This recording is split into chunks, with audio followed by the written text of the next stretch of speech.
Hello, everyone. This past Father's Day weekend, we saw violence across the country, but we saw scant media coverage of this violence. Let's be clear here. The states are responsible for policing their streets. The governors, the mayors are responsible for ensuring that our streets are safe, that the American people are protected. And what we have seen is in far too many Democrat-run states and Democrat-run cities, we have seen violence and chaos and nothing like the law and order that we saw here in D.C. when President Trump stepped in and surged the National Guard. In Chicago, for instance, we saw over 100 people were shot and 14 tragically killed, including a 3-year-old was among the victims. And one local news outlet tragically reported that multiple teenagers were killed in Chicago this weekend as well. In Minneapolis, 11 people were shot and 1 person killed. One individual was a father of 2 who worked as a barber, and our hearts break for this family. Also in Democrat-run New York City, we saw that the New York Post reported that there was 1 shooting per hour this Saturday, absolutely inexcusable, with 24 people shot on Saturday alone. And then in Democrat-run Seattle, we've seen the autonomous zone, otherwise known as CHOP, C-H-O-P. 1 person was shot and killed in this autonomous zone run by radical anarchists. And also, we saw another shooting there yesterday as well. And Democrat mayor of the city called CHOP, quote, the summer of love. But it has been nothing of the sort, clearly, with 2 individuals shot, 1 person shot and killed. It is the responsibility of governors to protect their states, to police their streets. The police power rests at the state level. And we expect mayors to step up and to do their job, and governors to step up and do their job in the mold of President Trump, who secured D.C. after a night of lawlessness 2 weeks ago. Finally, the defund police movement is misguided. It will only hurt the vulnerable citizens of American cities the most. It's sad and it is shameful. And with that, I'll take questions. Yes. Haley, thank you. Has the president actually directed officials to slow down the rate of coronavirus testing? No, he has not directed that. And in fact, I would note that first, we continue to test about 500,000 per day, about 500,000 people per day. $1.8 billion is invested in NIH to find new testing capabilities. Any suggestion that testing has been curtailed is not rooted in fact. And yeah, I would just note the extraordinary efforts of this administration, more than at this point, 26.7 million tests, and we should be north of that. When he said Saturday that he told his people to slow it down, what did he mean by that? The president was trying to expose what the media oftentimes does is they ignore the fact that the United States has more cases because we have more testing. We are leading the world in testing, and he was pointing that out, that it's a fact that the media readily ignores. What he's saying that he told his people to slow down testing is not true? It was a comment that he made in jest. It's a comment that he made in passing, specifically with regard to the media coverage and pointing out the fact that the media never acknowledges that we have more cases because when you test more people, you find more cases. Is it appropriate to joke about coronavirus when 120,000 people have died? He was not joking about coronavirus. I just said he was joking about the media and their failure to understand the fact that when you test more, you also find more cases. Haley, thanks so much. To follow up on that, has the president ever delayed the allocation of federal funding that's already been dedicated to national testing? No, on the contrary, the president has led the way to make us the leading country in the world on testing. In fact, the FDA has authorized 144 tests under EUA's emergency use authorizations. These include 122 molecular tests, 21 antibody tests, 1 antigen test, and the president has led the way in making us the world's leader with regard to testing. The administration sitting on about $14 billion of funds that have been approved but not yet allocated. Well, I just mentioned the $1.8 billion at NIH that's there, and we're exploring new testing. We're leading the world in testing, and we will continue to do so. Haley, I have a question of my own. Last July, President Trump declared himself the least racist person there is anywhere in the world. Why does he use racist phrases like the Kung flu? The president doesn't. What the president does do is point to the fact that the origin of the virus is China. It's a fair thing to point out as China tries to ridiculously rewrite history, ridiculously blame the coronavirus on American soldiers. This is what China's trying to do. And what President Trump is saying, no, China, I will label this virus for its place of origin. That's what he's saying by using the racist phrase Kung Flu? He is linking it to its place of origin. What does he have to say to Asian Americans who are deeply offended and worried that his use will lead to further attacks of discrimination? So the president has said very clearly it's important that we totally protect our Asian community in the U.S. and all around the world. They're amazing people, and the spreading of the virus is not their fault in any way, shape, or form. They're working closely with us to get rid of it. We will prevail together. It's very important. So it's not a discussion about Asian Americans, who the president values and prizes as citizens of this great country. It is an indictment of China for letting this virus get here. And I would also point out that the media blames President Trump for using the terms China virus and Wuhan virus when they themselves have used these very terms. The New York Times called it the Chinese coronavirus, Reuters the Chinese virus, CNN the Chinese coronavirus on January 20th, Washington Post January 21st, Chinese coronavirus, and I have more than a dozen other examples. Separate category, Kaylee. Kung Flu is extremely offensive to many people in the Asian American community. To be clear, are you saying the White House does not believe it is racist? To be clear, I think the media is trying to play games with the terminology of this virus, where the focus should be on the fact that China let this out of their country. The same phrase that the media roundly now condemns has been used by the media. I can go more examples. Wuhan virus, CNN said on January 22nd, and we can go on and on and on. So while the media wants to focus on nomenclature, the president's going to focus on action. Yes. Kaylee, the president and the attorney general over the weekend offered different explanations behind the firing of Jeffrey Berman, the U.S. attorney for the Southern District of New York. Can you clarify now why Berman was dismissed and if it was at the president's request? Well, I think that they were very much in sync this weekend, the Attorney General and the President, and here's what happened. The President held Mr. Clayton in very high regard, wanted to nominate him to this position in SDNY to keep him in the government as he returns to New York.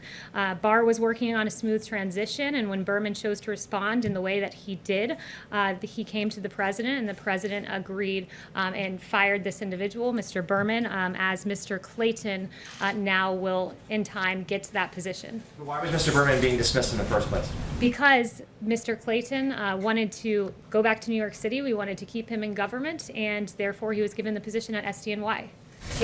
But why did the president, I have two questions, but why did the president say he wasn't involved in the firing of Jeff Berman when the Attorney General said the president was the one who fired him? Because the Attorney General was taking the lead on this matter. He did come to the President and report to him when Mr. Berman decided not to leave. And at that point is when the President agreed with the decision of the Attorney General and to fire Mr. Berman and to promote Mr. Clayton. So he was involved in it then?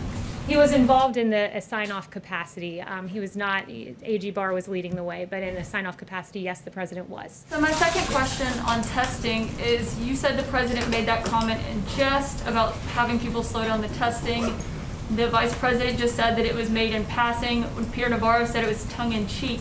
But when the President himself was just asked by a reporter like an hour ago, he did not say that he was just joking when he said that he told officials to slow down the testing. The President instead used that opportunity to extol the fact that we've done more than 25 million tests, that we're finding more people because we're doing more testing. And I would note that what the Vice President said and Peter Navarro, whether it's in jest, in passing, or tongue-in-cheek, those are all synonymous. Well, why is that yes, funny? Justin. And I just want to note, to follow up on BJ, you don't even have to answer this. The media has never called it the Kung Flu. Calling it the Chinese coronavirus and calling it the Kung Flu are very different things. The media and your network specifically, called it the Kung Flu. the media and your network specifically have repeatedly used the term China virus and Wuhan virus, and then gone on to deride the President as somehow using a term that they themselves have never used. So we can go through CNN's history.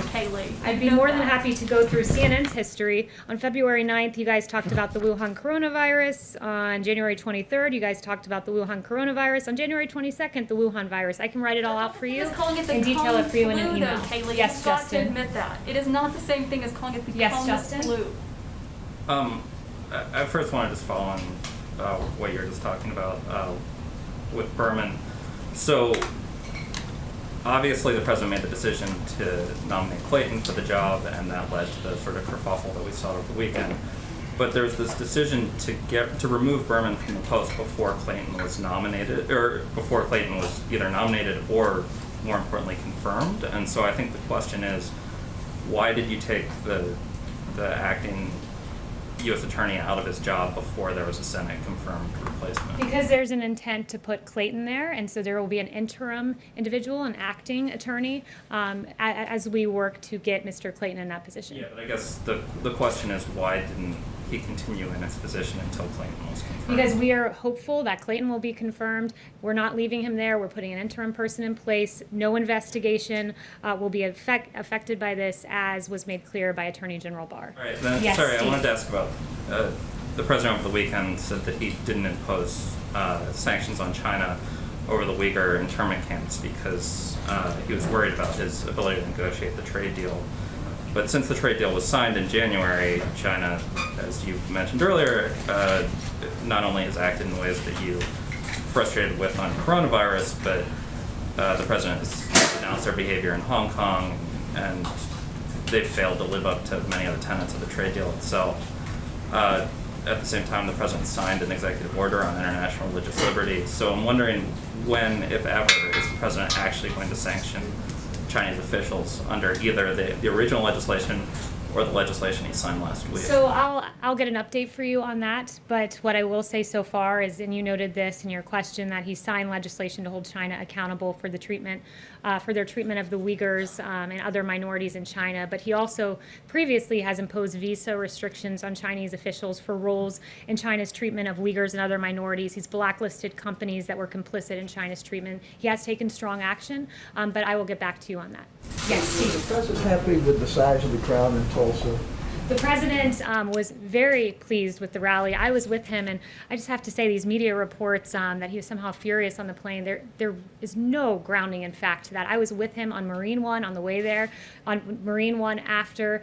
He was very, very pleased with how the rally went, and the media reporting on this prompted me to go around and ask some of my colleagues if they saw something different. And I spoke with Dan Scavino, who was in the Beast with the president right after the rally, and said he was very energized, having been around the American people.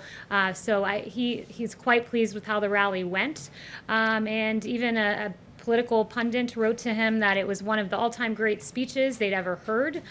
We saw him expose his own humanity when he described the wonderful West Point story. The speech made his message so clear and compelling that no one could possibly have missed it, and it was so great to be out of the swamp and in the country. And those comments are how the president feels too. And are you going to make any changes to these events, like have more outdoor events where people aren't clumped together, or what's been accomplished? So on the note of future rallies, I'd refer you to the campaign. Yes. Thanks so much, Kelly. I wanted to ask on the coronavirus, who is the most senior person at this time who is focused full-time on coronavirus with no other duties, simply coronavirus?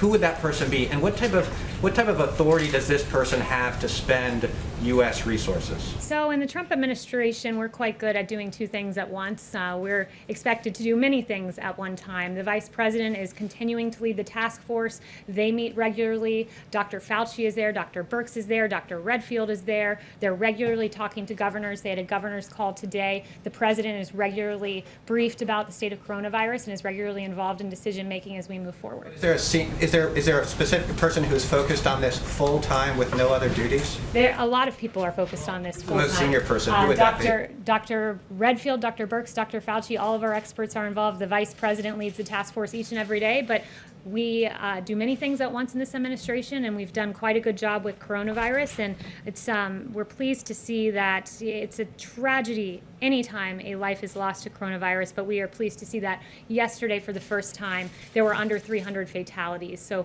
we are trending in the right direction. We're aware when there arises here and there, and those embers, we are equipped to go in, to handle, to put out, and to save as many lives as possible. And thanks to President Trump, could have lost 3 million lives, but we lost far fewer because President Trump took action early.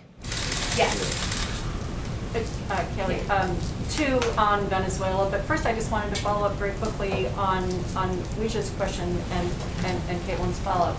Does the president regret using the term Kung Flu, regardless of the fact that media organizations, including my own, had early on described the virus as the Wuhan virus, That is a different thing than saying Kung flu. Does the president regret using that term? The president never regrets putting the onus back on China, pointing out that China is responsible for this, and in the process standing up for U.S. troops who are being blamed by China in a campaign of misinformation. And on Venezuela, who does the president consider to be the legitimate leader of Venezuela? And is he still interested in any form in meeting with President Nicolás Maduro?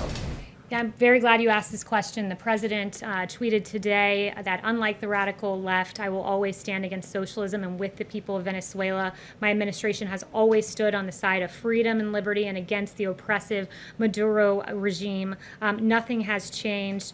He continues to recognize Juan Guaido as the leader of Venezuela. Does he reject the characterization in John Bolton's book that he once said it would be cool to invade Venezuela? John Bolton has completely discredited himself. Multiple senior administration officials are on the record exposing his lies, and even the media seems to have taken note of John Bolton and how ridiculous some of the things he said. The reviews that his book has gotten have been rightly right on in the media. The media has said that this book is exceedingly tedious and slightly unhinged, bloated with self-importance. That was the New York Times. The New Yorker said he takes an inflated view of himself and a willingness to blame others for just about everything. The Federalist talked about the numerous serious factual flaws which have been underlined as being false by Pompeo, Lighthizer, and others who have all come out and said that this book is full of mistruths about themselves and about others in this administration, and certainly about the president. Does he claim that that was untrue then? Yes. Kaylee, thank you very much. I wanted to go back to the SDNY and Berman. Was Jeffrey Berman fired because of investigations that he had overseen into President Trump's associates, including Rudy Giuliani and Michael Cohen? Was he fired because he had overseen those investigations? No, he was not. And as I noted earlier, and AG Barr noted, this will not disrupt the cases being handled by the district, which will proceed as normal. But is the president of the White House not at least concerned about the appearance of impropriety in the firing, given that those cases were being handled in his office? The administration has very clearly outlined the reason that he is leaving, and it is because Mr. Clayton will be moved into that role. Morgan. Thanks, Kaylee. Is the White House concerned about the fact that coronavirus cases are now rising on a national basis after having plateaued, and does that require any new federal action? I think it's a very important question you're asking, and what I would note is the fatality numbers. We're pleased to see that number coming down. I would also point out that Dr. Birx said to me that a higher number of these cases are less severe cases per positive than at the beginning of this pandemic, because what's happening is because of our extraordinary work with testing, we're able to identify cases in the community before they develop symptoms and are in a hospital. So instead of identifying cases in hospitals, we're identifying them in the community, which is a really good and positive development, and we are equipped to handle when we see these embers that have occurred. Yamish. Hi, thanks, Kaylee. I have two quick questions. The first is on the president has attacked the move to remove Confederate statues across the country. He said that it was an assault on, quote, our heritage. What does the White House and the president say to Americans who find it offensive to glorify people who owned other Americans, including enslaved African Americans? So I would note on statues that what we're seeing across the country is really quite confusing, because you're seeing statues defaced, like Gandhi's statue defaced and Ulysses S. Grant's statues defaced, and abolitionist Matthias Baldwin's statue defaced. At the same time, we're being told that George Washington's statue needs to come down and Thomas Jefferson's statue needs to come down. Where do you draw the line, from Gandhi all the way to George Washington? And it seems the American people very much agree with the president on this, on not bringing down these statues. Less than a third of those polled, according to Morning Consult, think these statues should be taken down. 61% oppose it, according to Marist. 62% according to Marist. So I would point that out, and I would say that when people watch these statue defacements and the beheading of some of these statues like Christopher Columbus, where do you draw the line? Because apparently the line goes all the way to Gandhi. So this week, yes. And then my second question is, going back to the issue of Kung flu, I spoke to Kellyanne Conway in March. She said that it was highly offensive and wrong to use that term. Does the president agree with Kellyanne Conway, or is he now saying that that term is not highly offensive and wrong? Because again, that was Kellyanne Conway's own words saying kung fu is wrong. The president does not believe it's offensive to note that this virus came from China and to stand up for our U.S. military, who China is making an active effort to completely defame, and that is unacceptable to the president. You're okay with Chanel. Again, just to go back to what I said to Kelly, as I said to Kellyanne Conway, she said that it was wrong and offensive. Are you saying that she was wrong to say that? Chanel. Are you saying that she was wrong to say On that? John Bolton and his book, if he goes unprosecuted, does the administration feel that this would set, or does it fear that this would set a precedent or embolden public servants to violate their oaths to this nation for political purposes? Absolutely, that's a concern. Look, the information in John Bolton's book was classified information as confirmed by the most senior national security and intelligence officials. And look, you have NSA Director Nakasone saying that this could cause permanent loss of a valuable source, intelligence source, and damage to the U.S. intelligence system. DNI Radcliffe saying virtually the same. You have another government official saying the unauthorized disclosure of this information could reasonably be expected to enable foreign threat actors.